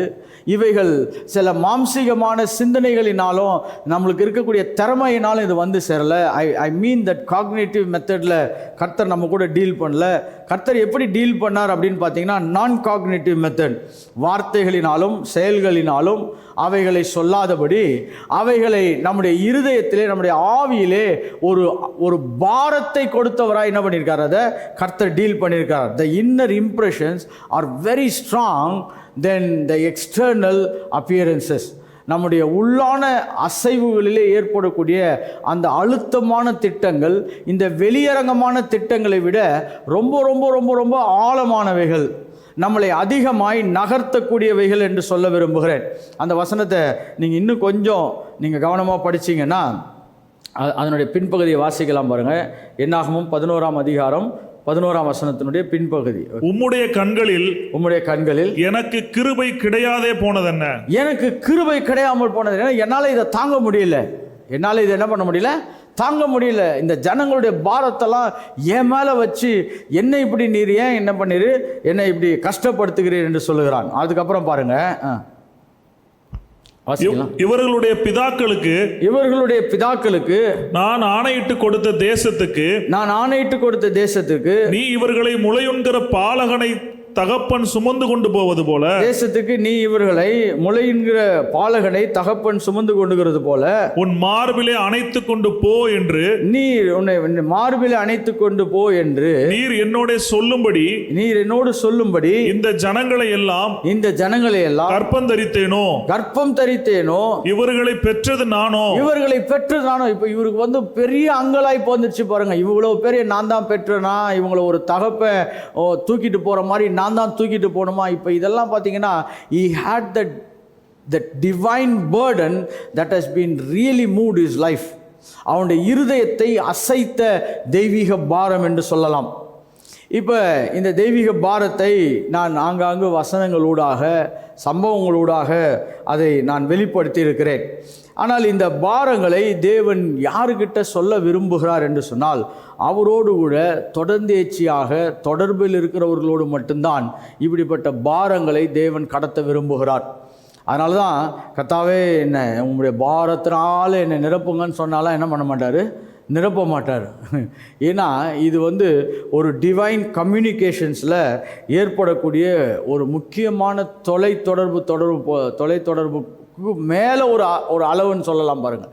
அவர் நமக்குள்ள அவருடைய எல்லா விதமான உணர்வுகளையும், எண்ணங்களையும், திட்டங்களையும், ஆர்வங்களையும், அவருடைய எதிர்பார்ப்புகள் எல்லாவற்றையும் கொண்டு வந்து நம்ம கூட என்ன பண்ணிடுறாரு, அவைகளை இணைத்து விடுகிறார். அதனால் this burden of the Lord is being communicated with being an active participant. நீங்கள் அவரோடு கூட ஒரு தொடர்ந்தேர்ச்சியான முறையில் இருந்தால் மட்டும்தான் இவைகள் என்ன பண்ணப்படுகிறது, உங்களுக்கும் எனக்கும் வந்து என்ன பண்ணப்படுகிறது, சேருகிறது. தொடர்ந்து அவரோடு கூட இணைந்திருக்கிறது மட்டுமல்ல, அவருக்கு அர்ப்பணிக்கப்பட்டு அவருக்கு விட்டு கொடுக்கிறவர்கள் மட்டும்தான் இந்த பாஷை வந்து புரிய ஆரம்பிக்கும். அதனால் தான் சில பேர் ஜெபம் பண்ணிட்டு என்ன ஒரு பாரம், எனக்கு இந்த ஊழியத்தை குறித்து ஒரு பாரம், இந்த திட்டத்தை குறித்து ஒரு பாரம். சிலருக்கு பாருங்கள், ஏழைகளை பார்த்தால் சொல்லுவாங்க, எனக்கு ஒரு பாரமாக இருந்துச்சு, நான் போய் அதை செய்துட்டேன். இல்லாவிட்டால் ஏதோ ஒரு ஊழிய நிலைகளிலே நமக்கு பாரங்களை கொடுத்து தேவன் நம்மளை என்ன பண்ணுறாரு, நம்மளை வழி நடத்துகிறவராக இருக்கிறார். ஸோ இது எப்படி நடக்குது அப்படின்னு பார்த்தீங்கன்னா, it happens suddenly in our spirit. இது திடீரென்று நம்முடைய ஆவியிலே ஏற்படக்கூடிய ஒரு மாபெரும் திட்டமாய் நான் பார்க்கிறேன். It is not a prolonged event. இந்த நம்ம ஆவியில் தேவன் தன் பாரத்தை கடத்துவது நமக்கு ஒரு சனப்பொழுதிலே ஒரு திடீரென்று நம்முடைய ஆவியிலே நடக்கக்கூடியது. அதனால தான் நம்ம ரொம்ப நேரம் தேவ பிரசன்னத்தில் இருக்கும் பொழுது நாம் தேவனால் வழிநடத்தப்படுகிறவர் மட்டுமல்ல, அவருடைய பாரத்தை சுமக்கிறவர்களாய் நாம் மாறிவிடுகிறோம். இப்போ இதில் ஒரு முக்கியமான இடத்தை நான் விவரிக்க விரும்புகிறேன். இப்போ ஒரு சிலர் சொல்லுவாங்க, ஒரே அழுத்தமாக இருக்குது பிரதர். ஏன்னா இந்த தமிழில் பார்த்தீங்கன்னா இந்த 2 வார்த்தைகளை நான் விரித்து சொல்கிறதே கொஞ்சம் கஷ்டம். பாரம், அழுத்தம், இது ரெண்டுத்தையும் கொஞ்சம் நீங்கள் பாரம் என்று சொன்னால் நான் தேவனிடத்தில் இருந்து வரக்கூடிய திட்டங்கள், தீர்மானங்கள், எதிர்பார்ப்புகள், அவருடைய வரைபடங்கள் நம்முடைய ஆவியிலே வந்து தங்குவதை குறித்து நான் பாரம் என்று சொல்லுகிறேன். இப்போ அழுத்தம் என்று சொன்னால் அது இருளின் ராஜ்யத்திலிருந்து நம்மேல் செலுத்தப்படக்கூடிய திட்டங்கள், இருளின் ராஜ்யத்திலிருந்து நம்மேல் செலுத்தப்படக்கூடிய திட்டங்கள். அதனால தான் அழுத்தங்களையும் பாரங்களையும் நம்ம விவரித்து சொல்லுவது ரொம்ப அவசியமாக இருக்கிறது. இப்போ பாரம் வந்தால் எப்படி இருக்கும்னு நான் சொல்ல விரும்புகிறேன். முதலாவது அழுத்தம் வந்தால் என்ன நடக்கும்ன்றதையும் நான் சொல்ல விரும்புகிறேன். தீஸ் ஆர் ஆல் நான் காக்னிட்டிவ் கம்யூனிகேஷன். அப்படின்னு சொன்னால் வார்த்தைகளினாலே, மொழிகளினாலே, சிந்தனைகளினாலே, நம்முடைய அறிவு திறமைகளினாலே நடக்கிறது கிடையாது. இது நம்முடைய உள் உணர்வுகளிலே, நம்முடைய ஆவியிலே நடக்கக்கூடிய மாற்றங்கள். அதனால தான் நான் இந்த அழுத்தங்களை குறித்து சொல்ல விரும்புகிறேன். அதுக்கு இங்கிலீஷில் நம்ம கொடுத்த வார்த்தை என்னென்னா ஹெவினஸ். அதுக்கு இங்கிலீஷில் நம்ம கொடுத்த வார்த்தை என்னது, ஹெவினஸ், அழுத்தங்கள். ஓகே, இது அழுத்தம் என்ன பண்ணுன்னா, முதலாவது நம்முடைய ஆவிக்குரிய முன்னேற்றத்தை அது தடை செய்யக்கூடியதாக இருக்கும். ஆவிக்குரிய முன்னேற்றத்தை தடை செய்ததுன்னா அது வந்து அழுத்தம். If it is crippling your spiritual advancement, then it is heaviness. என்னுடைய ஆவிக்குரிய முன்னேற்றத்தை அது தடை செய்கிறது, அதை லகுவாக்க மாட்டுது. என்னால் ரொம்ப சில வேளையில் மக்கள் சொல்லுவாங்க பாரு, என்னால் ரொம்ப நேரம் ஜெபம் பண்ண முடியல. எப்படி? இது எதை காண்பிக்கிறதுனா, நீங்கள் அழுத்தத்தில் இருக்கிறீங்க, பாரத்தில் இல்லை. ஓகே, நான் பாரம் என்று சொன்னால் அதையும் சற்று விளக்க விரும்புகிறேன். நான் அதுக்கு முன்னாடி இந்த அழுத்தத்தையும் பாரத்தையும் கொஞ்சம் விவரித்து படிக்கலைன்னா ரெண்டுமே ஒரே மாதிரி இருக்கும். ரெண்டுமே என்ன பண்ணும், ஒரே மாதிரி இருக்கும். ஆனால் அதை நம்ம வந்து சரியாக கையாளலைன்னா நம்ம வந்து தேவ திட்டத்தையே நம்ம சிதற விடுகிறவர்களாய் மாறிவிடுவோம். அதனால் இந்த அழுத்தம் என்பது என்னென்னா, தேவனுடைய ஆவிக்குரிய முன்னேற்றத்தை செயல்படுத்த விடாமல், அது கொண்டாட விடாமல் நம்மளை பார்த்து கொள்ளும். அது வந்து ஒரு பெரிய டிப்ரெஷன், டிஸ்கரேஜ்மெண்ட்டை ஏற்படுத்தும். அடுத்தது என்னென்னா, முதலாவது நம்முடைய ஜெப வாழ்க்கையை பெருசாக பாதிக்குது. இரண்டாவது, ரட்சிப்பின் சந்தோஷத்தை அனுபவிக்க விடாமல் பார்த்து கொள்ளும். அதெல்லாம் எதுனா அழுத்தம். It will never help you to experience the joy of salvation. அந்த ரட்சிப்பிலே வந்த சந்தோஷத்தை நீங்கள் அனுபவிக்க விடாமல் இந்த அழுத்தம் என்ன பண்ணிக்கொள்ளும், உங்களை பார்த்து கொள்ளும். அப்புறம் என்னென்னா, ஒரு போர் சேவகனை போல உங்களுடைய வாழ்க்கையில் இந்த அழுத்தங்கள் தொடர் சவால்களை கொண்டு வந்து கொண்டே இருக்கும். You will have discouragement like a armed men, a continual assault to possess your soul. உங்கள் ஆத்துமாவை சூறையாடுவதற்காக தொடர்ந்தேர்ச்சியாக ஒரு விடாமுயற்சியுடன் ஒரு போர் சேவகனை போல் உங்கள் கூட போராடி கொண்டே இருக்கும். அப்படின்னா நீங்கள் அதிலேருந்து தப்பிக்கவே முடியாதபடி தொடர்ந்து உங்கள் ஆத்துமா அந்த அழுத்தத்திலேயே இருக்கிறதுக்கு என்ன பண்ணோம், ஒன்றின் பின் ஒன்றை கொண்டு இருக்கும். இப்போ இதெல்லாம் நடக்குதுன்னா இது பாரம் கிடையாது, இதுக்கு பேர் என்னது, அழுத்தம். இப்போ இதை நம்ம கரெக்டாக வேறு பிரித்து இதுக்கு நம்ம ஒழுங்காக ஜெபிக்க கற்றுக்கொள்ள வேண்டும். இது பாரம் கிடையாது, இது என்னது, அழுத்தம்.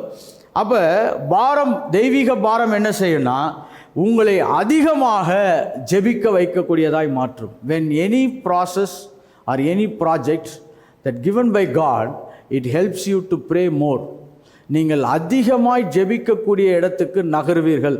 உங்களுடைய ஆவிக்குரிய உணர்வு மண்டலங்கள் அதிகப்படுத்தக்கூடியவைகளாய் மாறிவிடும். you will have a heightened awareness to be in the presence of God more and more. நீங்கள் தேவ பிரசன்னத்தில் அதிகமாக இருப்பதற்கு நீங்கள் நகர்த்தப்படுகிறவர்களாய் மாறுவீர்கள். ஆனால் பாரங்கள் என்ன இதை செய்யும், அழுத்தங்கள் என்ன செய்யும்னா தேவ பிரசன்னத்தை விட்டு என்ன பண்ணும், எடுத்துகிட்டு போயிட்டே இருக்கும். அதனால தான் ஒரு சிலர் சொல்லுவாங்க, ஒரே பிரச்சனையாக இருக்குதுங்க. இப்போ இது தேவன் நம்மேல் வச்ச பிரச்சனையா இல்லை நம்மளே நம்ம மேலே வச்ச பிரச்சனையான்னு பார்க்கணும். தேவன் நம்மேல் வச்ச பிரச்சனையாக இருந்துச்சுன்னா நாம் தேவன்கிட்ட அதிகமாக என்ன பண்ணுவோம், கடந்து செல்வோம். ஆனால் அதே இது நாமளே உருவாக்கி கொண்ட பிரச்சனையாக இருந்ததுன்னா அது நம்மளை தேவனை விட்டு அது என்ன பண்ணும், தூரப்படுத்தக்கூடியதாக இருக்கும்.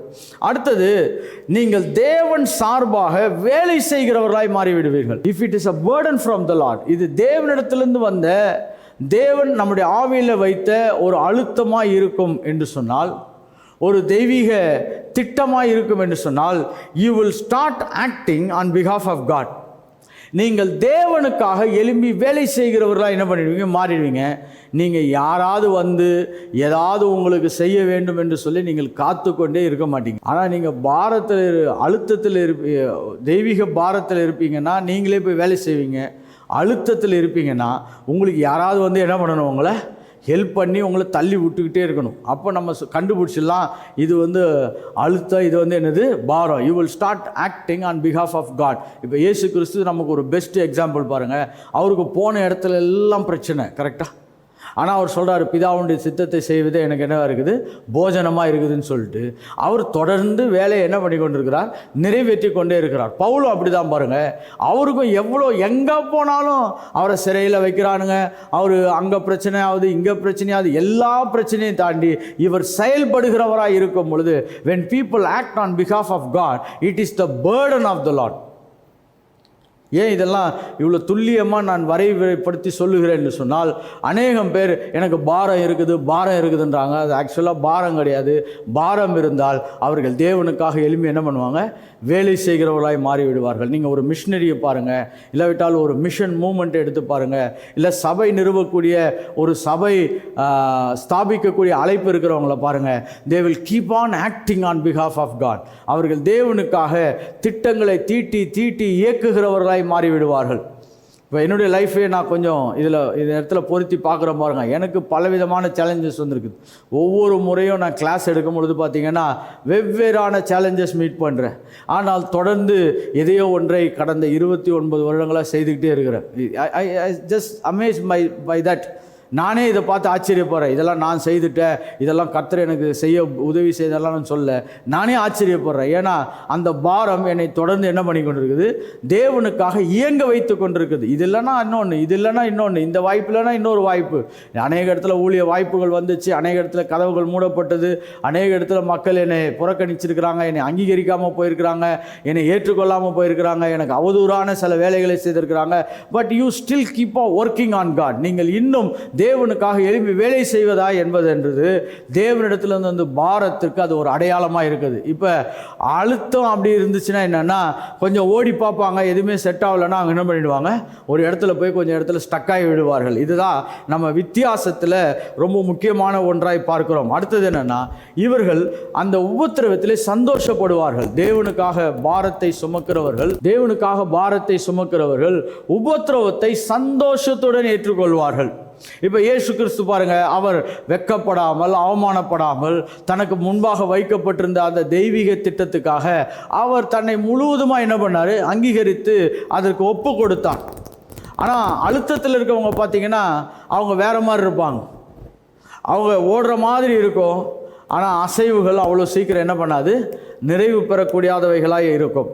அதனால தான் இந்த பாரத்திற்கும் இந்த அழுத்தத்துக்கும் ஒரு பெரிய வித்தியாசத்தை நம்ம என்ன பண்ண வேண்டியிருக்குது, கண்டுபிடிக்க வேண்டியதாக இருக்குது. இன்னொன்று, பாரத்தை சுமக்கிறவர்கள் தேவனுடைய சத்தத்திலே கேட்கிறவர்களாகவும் அதற்கு இம்மீடியட்டாக அதற்கு செயல்படுகிறவர்களாகவும் மாறுவார்கள்.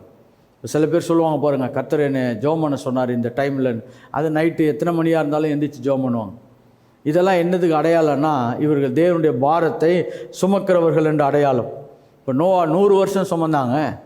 நம்ம நோவா கதையை 2 லைனில் படிச்சிடுறோம். நோவா பேழையை கட்டினான், கொப்பேறு மரத்தில் கட்டினான்னு 2-3 லைனில் படிச்சுட்டு இது ஏதோ ஒரே நாளில் நடந்த சம்பவம் மாதிரி நம்ம என்ன பண்ணுறோம், 3D பிரிண்டிங் மாதிரி. இன்றைக்கெலாம் வந்து நிறைய பொருட்கள் உருவாக்கப்படுறதெல்லாம் கிடையாது, அதுக்கு ஒரு பிரிண்டிங் மிஷின் மாதிரி ஒன்று வச்சுருக்கிறாங்க.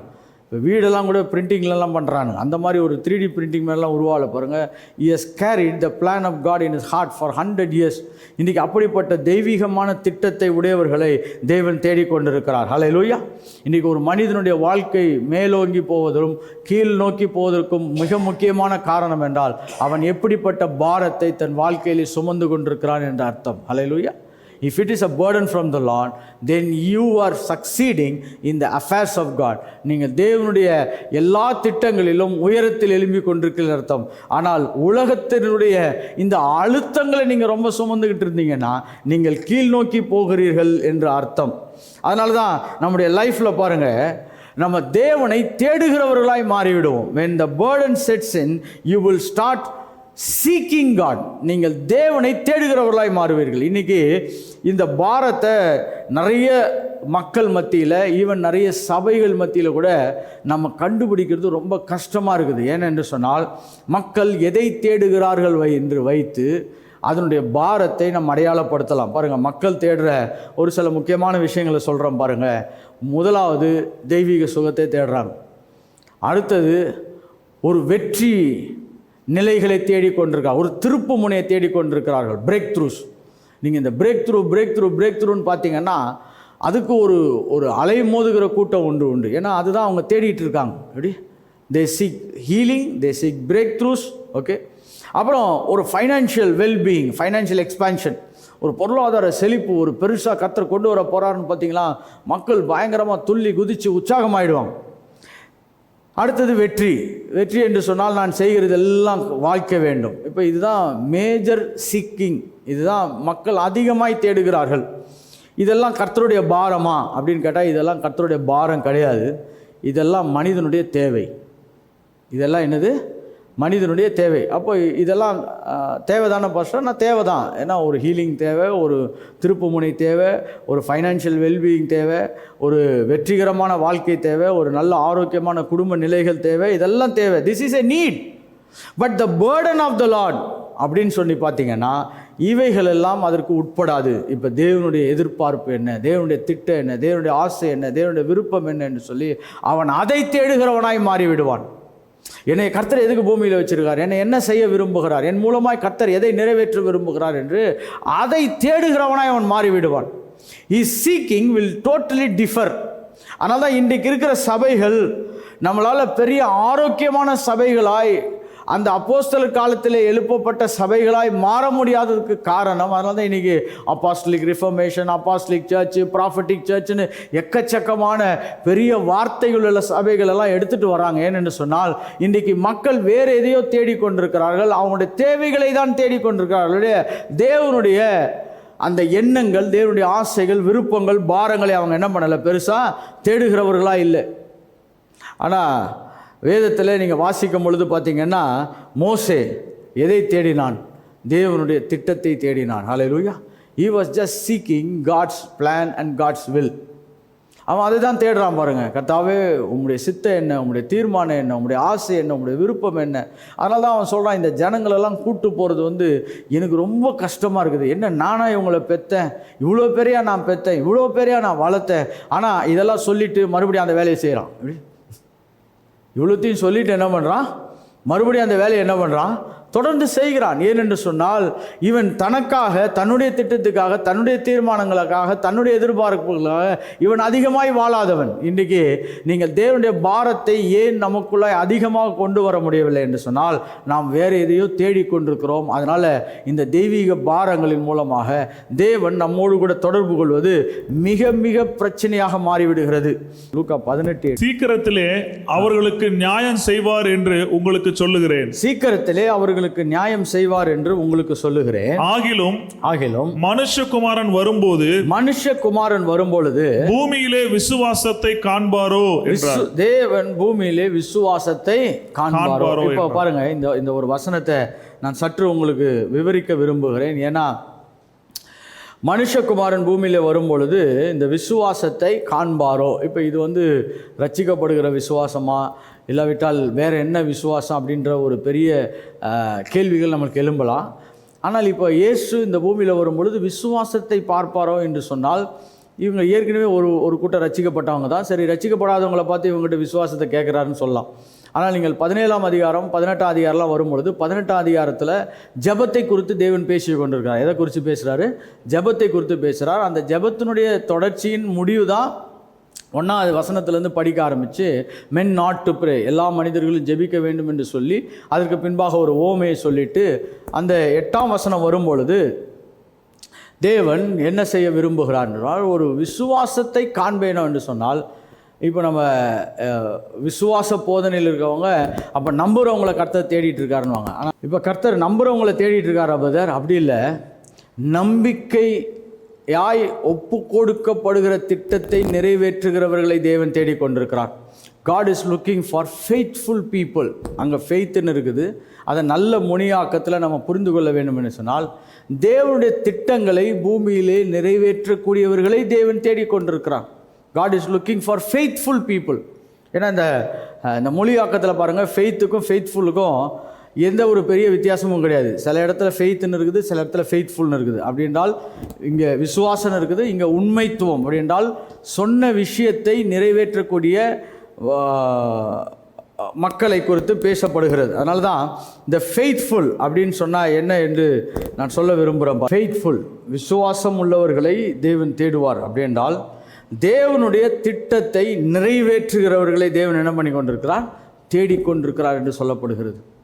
அப்போ தேவ திட்டத்தை தேடுகிறவர்களை தேவன் பூமியில் என்ன பண்ணி கொண்டிருக்கிறார்? அதிகமாக தேடிக்கொண்டிருக்கிறார். அதனால தான் கர்த்தர் பூமியில் வரும்பொழுது என்னுடைய திட்டத்தை நிறைவேற்றுகிறவர்கள் யாராக இருப்பார்கள் என்று சொல்லி ஒரு ஆக்டிவ் பார்ட்டிசிபெண்ட்டை கர்த்தர் தேடிக்கொண்டிருக்கிறார். அவருடைய திட்டத்தை, தீர்மானத்தை அதிகமாய் நிறைவேற்றக்கூடியவர்களை தேவன் என்ன பண்ணி கொண்டிருக்கிறார்? தேடிக்கொண்டிருக்கிறார். ஏன்னா பூமியில் அப்படிப்பட்ட ஆட்கள் என்ன ஆகிட்டாங்க? ரொம்ப கம்மியாயிட்டாங்க, ரொம்ப குறைஞ்சிட்டாங்க. ரொம்ப வேறு எதையோ தேடுறவங்க என்ன ஆகிட்டாங்க? ரொம்ப அதிகமாகி விட்டார்கள். இன்றைக்கி கர்த்தருடைய திட்டம் என்ன, கர்த்தருடைய தீர்மானம் என்ன, கர்த்தருடைய ஆசை என்ன, விருப்பம் என்ன, எதிர்பார்ப்பு என்ன, இவைகளை தேடுகிற மக்கள் என்ன ஆகிட்டாங்களா?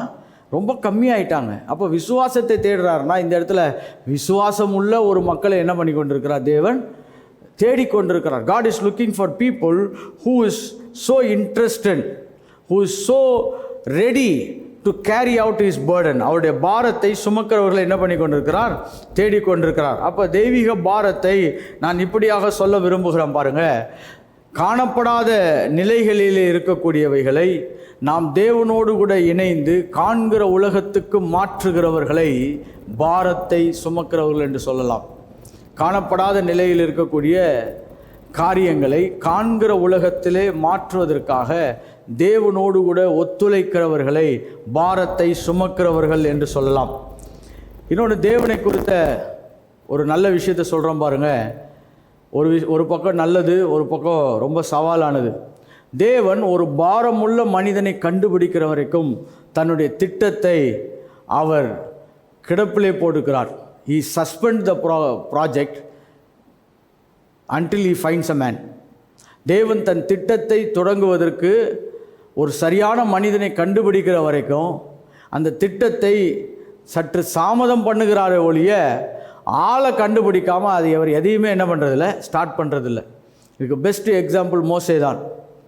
மோசே அவனுக்கு ஏற்பட்ட ஒரு உணர்ச்சிகரமான பாரத்தினால அவன் என்ன பண்ணிட்டான்? ஒரு மனிதனை கொன்று அது அவனுக்கு பிரச்சனையாயிடுச்சு. சரி, இப்போ இவன் ஓடி போயிட்டான். இப்போ ஏன் கர்த்தர் இன்னொருத்தரை தேடலை? ஏன்னா 10 வருஷத்தில் இவங்களை விடுதலை ஆகியிருக்கணும். 430 வருஷம் இருந்தாங்க. ஏன்னா 40 வருஷம் என்ன பண்ணுறாங்க, எக்ஸ்ட்ராவாக இருந்துட்டாங்க அவங்க. 30 வருஷம் ஓவர் ஸ்டேட் அவங்க. ஏன்னா இந்த ஒரு மனிதன் பண்ண ஒரு மாபெரும் தவறுனால கர்த்தர் தன் ப்ராஜெக்டை என்ன பண்ணுறாரு, அதை சஸ்பெண்ட் பண்ணுறாரு. அதை வேறு ஒரு மனிதனை அந்த இடத்துக்கு கொண்டு வருவதற்கு கர்த்தர் காலதாமதிக்கிறார். அவ்வளோ சீக்கிரம் கர்த்தர் அதை என்ன பண்ணலை, கொண்டு வரவில்லை. God is waiting to find a man who is willing to pay the price for alignment. இதுதான் நான் சொல்ல விரும்புகிற மிக முக்கியமான ஸ்டேட்மெண்ட். பாரத்தை சுமக்கிறவர்கள் என்று சொன்னால் தேவனுடைய திட்டத்துக்காக தன்னுடைய வாழ்க்கையை அர்ப்பணித்து அதை ஒருமுகப்படுத்துகிறவர்களை தேவன் தேடிக்கொண்டிருக்கிறார். It comes, God is waiting to find a man who is willing to pay the price for alignment. அந்த சுமக்கிறதுக்கு அவன் ஆயத்தமாகறான் பாருங்க. அப்போ தான் தன் பாரத்தை அவன் மேலே என்ன பண்ணுறாரு, கர்த்தர் அதை செலுத்துகிறவராக இருக்கிறார். நீங்கள் வேதத்தில் எல்லா இடங்களிலும் பார்த்தீங்கன்னா ஒரு மனிதன் ஆயத்தப்படாத வரைக்கும் கர்த்தர் அந்த பாரத்தை என்ன பண்ணுறதில்ல, அவன் மேல் செலுத்துவது கிடையாது. இந்த பாரம் வந்த உடனே என்ன நடக்கும் என்று சில காரியங்களை நான் விவரிக்க விரும்புகிறேன். முதலாவது, உங்களுடைய வாழ்க்கை தலைகீழாக மாற்றப்படும். Your life will be totally altered after that. உங்களுடைய வாழ்க்கை என்ன பண்ணும், தலைகீழாக மாற்றப்படும். தலைகீழானா டோட்டலாக நீங்கள் வேறு ஒரு மனிதராக என்ன பண்ணிடுவீங்க, நீங்கள் மாறிவிடுவீர்கள். எப்பொழுது தேவனுடைய பாரத்தை சுமக்க ஆரம்பித்த பொழுது நீங்கள் வேறு ஒரு மனிதனாக என்ன பண்ணிடுவீங்க, நீங்கள் மாறிவிடுவீர்கள். You will lose all the natural appetite for the natural living.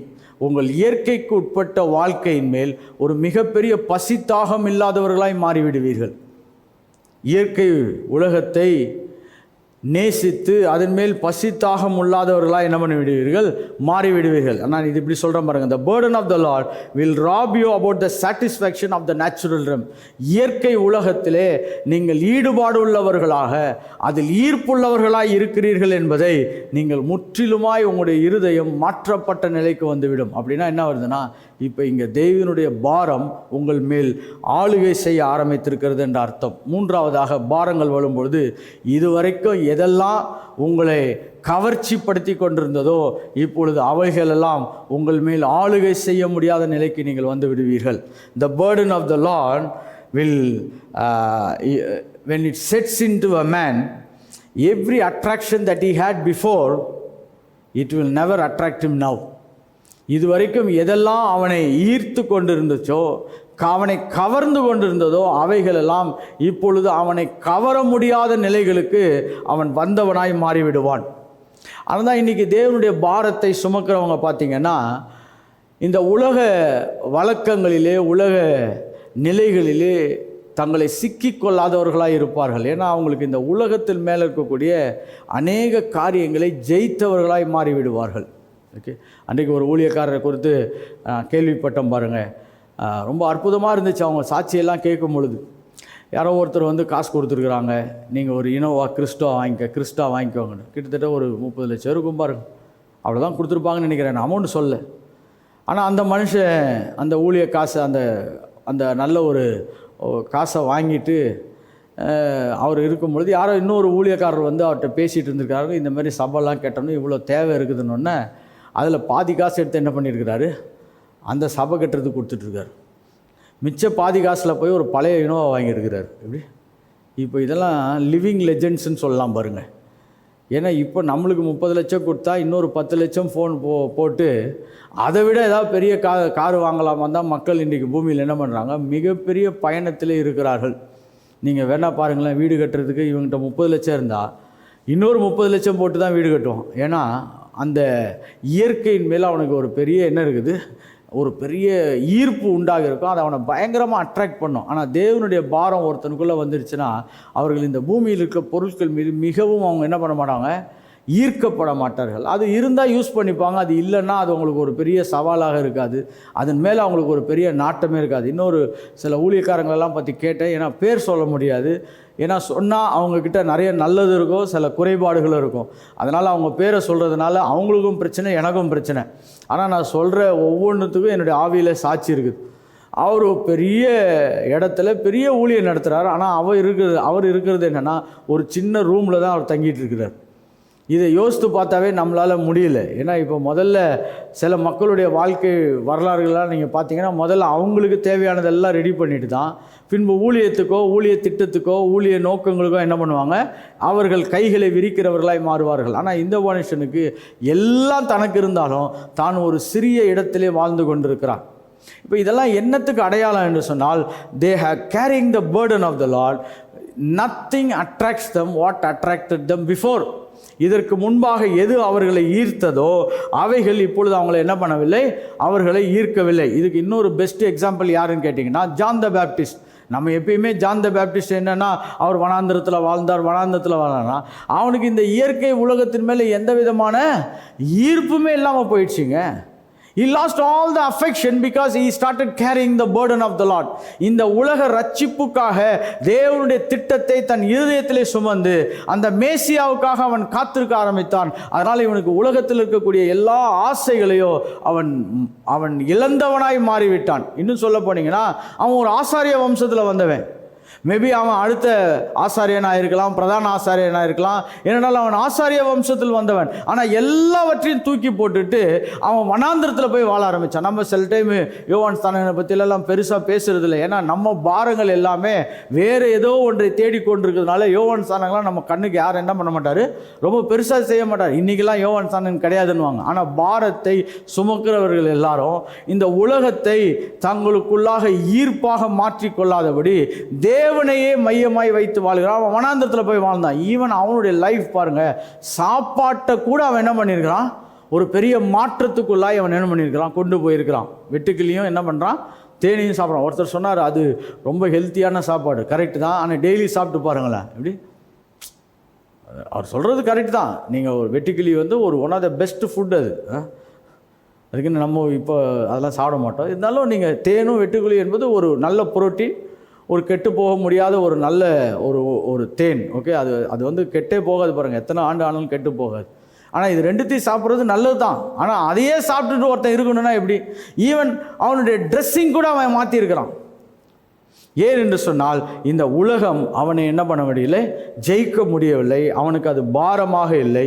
இப்போ இந்த பாரத்தில் இவங்க இதெல்லாம் செய்கிறாங்க பாருங்கள். இவங்ககிட்டலாம் போய் எப்படிங்க இதை செய்தீங்கன்னா அவங்களுக்கு அது பிரச்சனையாகவே இருக்காது. அவங்களுக்கு அது என்னவா இருக்காது, பிரச்சனையாக இருக்காது. ஒரு சின்ன எக்ஸாம்பிள் சொல்கிற பாருங்க. ஒருத்தர் 2 மணி நேரம் 3 மணி நேரம் ஜெபிக்கிறாருன்னா அவர்கிட்ட போய் எப்படிங்க இப்படிலாம் ஜெபிக்கிறீங்கன்னு கேட்டிங்கன்னா, ஏங்க அது அவருக்கு பாரம். அதனால அது வந்து அவருக்கு இயல்பாக வருங்க. அவருக்கு அதெல்லாம் செய்யணும்னு அவர் என்ன பண்ணுறதில்ல, பெரிய முயற்சி செய்யறதில்லை. இப்போ என்னைய நீங்கள் பல மணி நேரம் படிக்கிறதுக்கும் ஆயத்தப்படுறதுக்கும் விட்டிங்கன்னா ரொம்ப நிம்மதியாக இருப்பேன். இப்போ மற்றதெல்லாம் தான் எனக்கு அழுத்தமாக இருக்குது வழிய. ஆனால் பைபிளை படித்து மெசேஜ் ரெடி பண்ணுறது எனக்கு பாரம். எப்படி, மற்றதெல்லாம் அழுத்தமாக இருக்குது. ஆனால் என்ன பண்ணுறது, அதெல்லாம் செய்ய வேண்டியதாக இருக்கிறதுனால சிலதை நம்ம என்ன பண்ணி கொண்டிருக்கோம், செய்து கொண்டிருக்கோம். ஆனால் நாள் ஒன்று வரும், நிம்மதியாக தேவனுடைய திட்டத்தையும் தேவ நோக்கத்தையும் தேவனுடைய எதிர்பார்ப்புகளையும் ஒழுங்காக செய்கிறதுக்கு கர்த்தர் எனக்கு டைம் கொடுப்பார் அப்படின்னு நான் ஆழமாய் விசுவாசிக்கிறேன். இல்லாட்டி யோவான் ஸ்நானன் மாரி வனாந்தரத்துக்கு ஓடி போயிட வேண்டியதான்.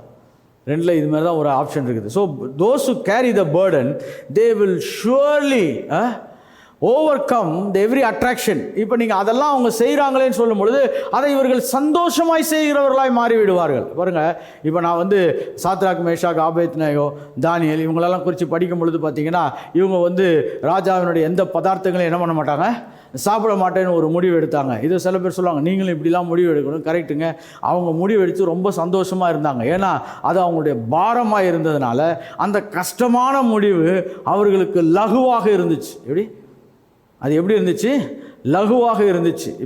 இப்போ மத்தேயு எழுதின சுவிசேஷம் 11ஆம் அதிகாரம் 28ஆம் வசனத்தை நான் உங்களுக்கு ஞாபகப்படுத்த விரும்புகிறேன். நம்ம இந்த வசனத்தெல்லாம் நம்ம இப்படிப்பட்ட கண்ணோட்டத்தோடு படித்தோமான்னு எனக்கு அடிக்கடி சந்தேகம் வரும். ஏன்னா நம்மளுக்கு வருத்தப்பட்டு பாரம் சுமக்கிறவர்களே நீங்கள் எல்லாரும் என்ன பண்ணுங்கள், என்னிடத்தில் வாருங்கள், நான் உங்களுக்கு என்ன பண்ணுவேன், இளைப்பாறுதல் தருவேன். அந்த வசனத்தோடு நிப்பாட்டிடுவோம். அதுக்கு அடுத்த வசனத்தை படிச்சிங்கன்னா நம்மளுக்கு ரொம்ப சவாலாக இருக்கும். வாசிங்க 29ஆம் வசனம். நான் சாந்தமும் மனத்தாழ்மையுமா இருக்கிறேன், என் நுகத்தை உங்கள் மேல் ஏற்றுக்கொண்டு என் நுகத்தை உங்கள் மேல் ஏற்றுக்கொண்டு என்னிடத்தில் கற்றுக்கொள்ளுங்கள், அப்பொழுது உங்கள் ஆத்துமாக்களுக்கு இளைப்பாறுதல் கிடைக்கும். என் நுகத்தை ஏற்றுக்கொள்ளுங்கள், என்னிடத்தில் கற்றுக்கொள்ளுங்கள், அப்பொழுது உங்கள் ஆத்துமாக்களுக்கு என்ன கிடைக்கும், இளைப்பாறுதல் கிடைக்கும். 30ஆம் வசனம் வாசிங்க.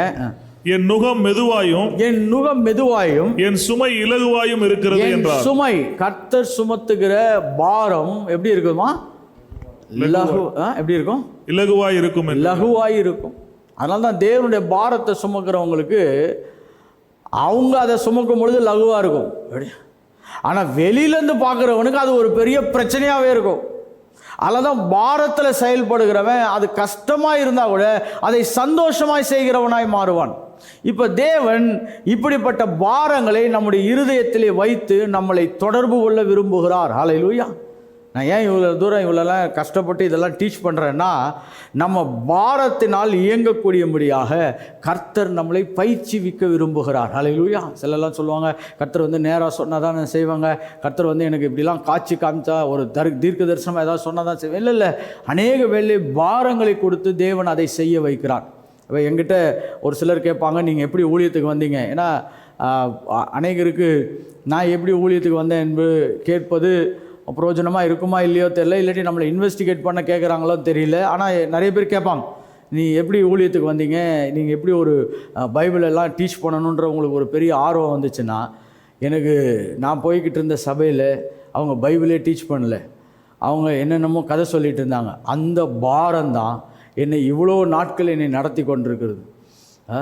இப்படி சபைகள்லாம் இப்படி ஆயிடுச்சு, இப்படி பைபிளை ஒழுங்காக சொல்ல மாட்டுறாங்களே, எதுவுமே என்ன பண்ண மாட்டுறாங்க, சரியாக சொல்லிக் கொடுக்க மாட்டுறாங்களேன்ற அந்த பெரிய பாரம்தான் என்னை அடுத்த கட்டங்களுக்கு நகர்த்தி இன்றைக்கு அநேக ஊழியர்களை பயிற்சி கொடுக்கவும், வேதாம கல்லூரி நடத்தவும், பயிற்சி பள்ளிகளை நடத்தவும் அதை நகர்த்தி வந்திருக்கிறது.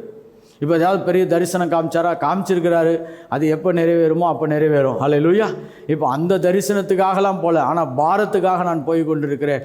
அந்த பாரங்கள் உங்களை வழி நடத்தும் பொழுது நீங்கள் தேவனுடைய உணர்வுகளை இந்த பூமியிலே லகுவாய் பார்த்து நீங்கள் தேவ திட்டத்தை இந்த பூமியிலே நிறைவேற்றுகிறவர்களாய் மாறிவிடுவீர்கள். ஹல்லேலூயா. ஸோ தேவனுடைய பாரங்கள் வெளியரங்கமாவதற்கான காரணங்களை சொல்லி நம்ம இந்த கிளாஸை நம்ம முடிப்போம். The reason for the burden of the Lord. தேவன் தன்னுடைய பாரத்தை ஏன் கொடுக்க விரும்புகிறார் அப்படி என்று சொன்னால், முதலாவது தன்னை வெளிப்படுத்த தேவன் விருப்பம் உள்ளவராய் இருக்கிறார். அதனால தான் தேவன் அந்த பாரத்தை நம் மீது கொடுக்கிறார். ஹல்லேலூயா. கர்த்தர் தன்னுடைய திட்டத்தையோ தீர்மானத்தையோ இல்லாவிட்டால் தன்னையோ வெளிப்படுத்த விரும்புகிறவராய் இருக்கிறார். அதற்காக அந்த பாரங்கள் என்ன பண்ணப்படுகிறது? பூமியிலே நமக்கு கொடுக்கப்படுகிறதா இருக்கிறது. இரண்டாவதாக, தேவனுடைய நிலைப்பாடுகள் இந்த பூமியிலே துல்லியமாய் நிறைவேற வேண்டும். ஓகே, ஒன்று தேவன் தன்னை வெளிப்படுத்த விரும்புகிறார். இரண்டாவது, God wants to establish his dominion. தேவன் தன்னுடைய திட்டத்தை இந்த பூமியிலே நிறைவேற்ற விரும்புகிறவராக இருக்கிறார். ஒன்று வெளிப்படுத்த விரும்புகிறார், இன்னொன்று தன்னுடைய திட்டத்தை என்ன பண்ணுகிறார்? நிறைவேற்ற விரும்புகிறவர். The purpose is to establish his dominion on this earth.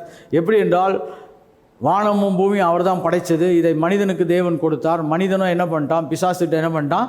அடமானம் வைத்து விட்டான். அதை மறுபடியும் அதை தேவன் தன்னுடைய வசமாக தன் பிள்ளைகள் மூலமாக அதை சுதந்தரிப்பதற்காக தேவன் தன் பாரத்தை என்ன பண்ணி கொண்டிருக்கிறார்?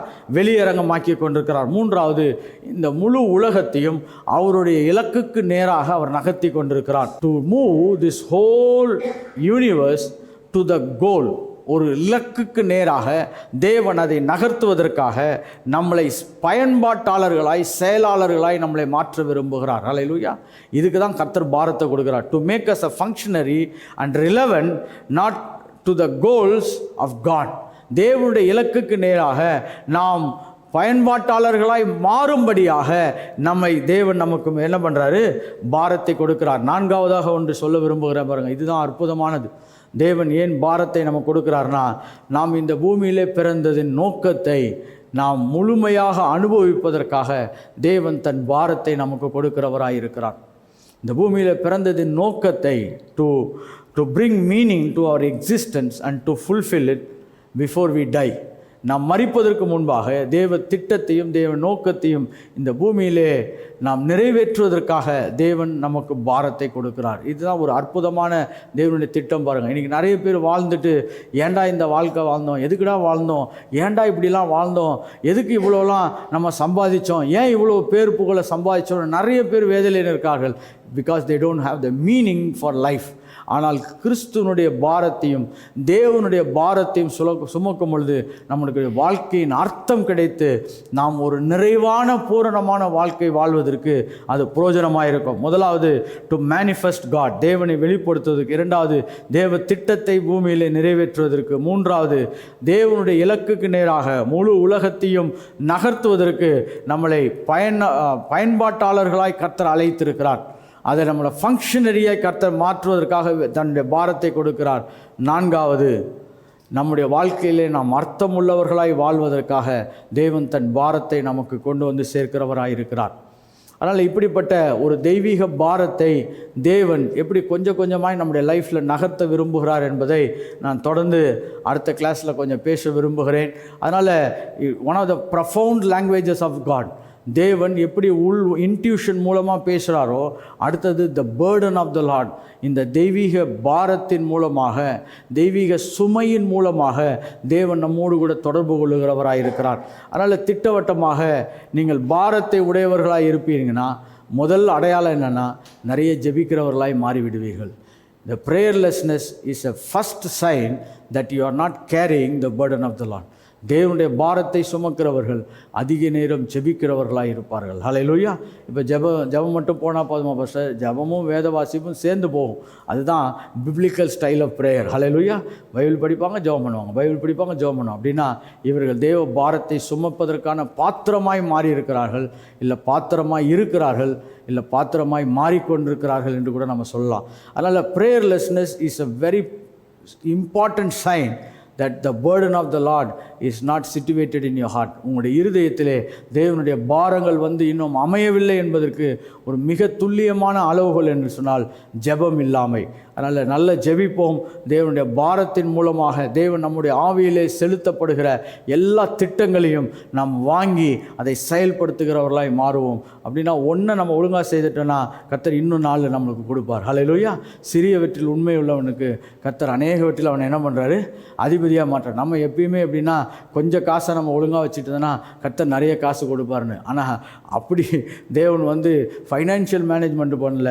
He is looking for faith. அப்படின்றால் விசுவாசம் உள்ள, விசுவாசித்து சரியாய் செயல்படுகிறவர்கள் கொஞ்சம் செய்தால் இன்னும் அநேகவற்றை தேவன் அவர்களுக்கு கொடுக்க சித்தமுள்ளவராக இருக்கிறார். அதனால் நாம் செபிப்போம். கர்த்தர் பாரத்தின் மூலமாக நம்மோடு இடைப்படுகிறவர். கண்களை மூடி கர்த்தரை நோக்கி பார்ப்போம். நல்ல பிதாவே, கர்த்தாவே, தெய்வீக பாரத்தை சுமக்கக்கூடிய பாத்திரங்களாய் கர்த்தர் எங்களை மாற்றுவீராக என்று செபிக்கிறோம். அப்பா கர்த்தாவே, எங்களுடைய லைஃப்பில் அநேக குறைகள் இருக்கிறது, அநேக கேள்விகள் இருக்கிறது. நாங்கள் எதற்கு வாழுகிறோம், ஏன் வாழுகிறோம், எதை செய்கிறோம், எங்கே நகர்ந்து கொண்டிருக்கிறோம், எதை நிறைவேற்ற முயற்சி செய்கிறோம் என்ற அநேக கேள்விகளோடு நாங்கள் பயணம் செய்யலாம். ஆனால் இன்னைக்கு தெய்வீக பாரங்களை எங்களுடைய ஆவியிலே தேவன் பதிய வைத்து அவைகள் மூலமாக எங்களை இயக்க விரும்புகிறீரே, அதற்காக உமக்கு நன்றி செலுத்துகிறேன். அதற்காக உமக்கு எல்லா துதிகட மகிமையும் செலுத்துகிறேன். அப்பா கர்த்தாவே, நாங்கள் கொஞ்சம் கொஞ்சமாக உம்முடைய பாரத்தை கர்த்தாவே, அன்றைக்கு மோசே, அன்றைக்கு நோவா, கர்த்தாவே அன்றைக்கு நெகேமியா, அன்றைக்கு பவுல், கர்த்தாவே எங்களுக்கு அருமையான எடுத்துக்காட்டாக இயேசு கிறிஸ்து இவர்களெல்லாம் சுமந்ததை போல நாங்களும் உம்முடைய பாரத்தை இந்த பூமியில் சுமக்கிறவர்களாக, தேவ திட்டத்தை பூமியில் நிறைவேற்றுகிறவர்களாக, தேவனுடைய எதிர்பார்ப்புகளை இந்த பூமியிலே கர்த்தாவே காட்சிகளாய் மாற்றுகிறவர்களாக கர்த்தர் எங்களையும் பயன்படுத்துவீராக என்று இயேசுவின் மூலம் செபிக்கிறேன் நல்ல பிதாவே. ஆமென்.